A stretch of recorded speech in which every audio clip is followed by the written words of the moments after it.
Anderson dos Santos and Miles Johnson in the bantamweight division. Miles Johnson 11 wins and 1 loss, a little bit taller, but a little bit less in the reach department right there. He is gonna have a very big age advantage right there, being 27 years old. But Anderson dos Santos being 35, almost 36 years old. Yes, he's gonna have the age disadvantage in terms of speed and explosiveness in the striking game. But look at all that experience: 21 wins and 8 losses right there. That is a lot of experience inside of the UFC and inside of the cage, whether it's some other promotion or anything like that. That's a lot of experience, but this man needs the fight to go to the ground. He has really solid submission skills. I believe 12 or 13 submissions on his record. 12 submission wins, 5 knockout wins, mainly by ground and pound, and then 4 decision wins right there.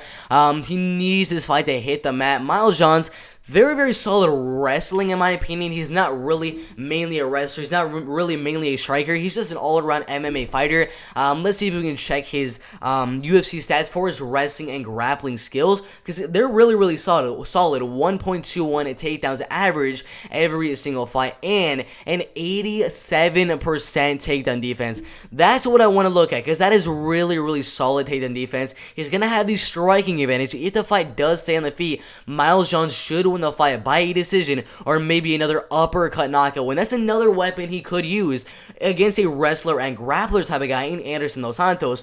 Going for the double leg or the single leg takedown, he's gonna pop him with that uppercut many times in the fight. Could knock him out just like he did Kevin the Vidal in his last fight right there. But I'm not really expecting a knockout. I think this fight will probably go all the way. Anderson is probably gonna go for like 10 takedowns. It's probably gonna be kind of like a fight with Damian Maia and Bilal Muhammad, with Anderson dos Santos just going for takedown after takedown after takedown. But with the 87% takedown defense of Miles Johnson, and with the uppercut to kind of make him think a little bit harder on if he should go for the takedown, because he could get knocked out from the uppercut, I don't see Anderson dos Santos getting really any takedowns, getting the fight down and implementing his game plan, which would be to grapple and wrestle for 3 straight rounds for the decision, or maybe get a submission before then. I don't think that's going to happen. I think the fight will stay on the feet with the better wrestling, with a really good wrestling defense, and then the better striking of Miles Johnson right there. So I think the fight does go all the way. Miles Johnson is just the better striker. So I think the fight stays on the feet for 3 straight rounds. And Miles Johnson wins every single round. 30-27, 30-27,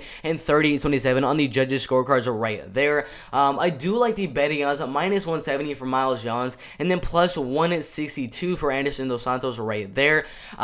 This is one of the fights, if you're going to be betting on Miles Johnson, I'd probably do a decision bet. We don't have any props for Miles Johnson just yet, but if you're going to be betting on this fight, it's either an Anderson dos Santos submission, because if Anderson dos Santos is going to win the fight, it'd probably be a submission. If the fight does go all the way, it's probably going to be a Miles Johnson decision win right there. So if you're going to be betting on the underdog in Anderson dos Santos, put him winning the fight by submission. If you're going to go Miles Johnson, which is much more likely, I'd probably go him winning the fight by decision, which I assume is going to be underdog odds, +125, +130. Not too sure what it's going to be, but I assume it's going to be underdog odds right there.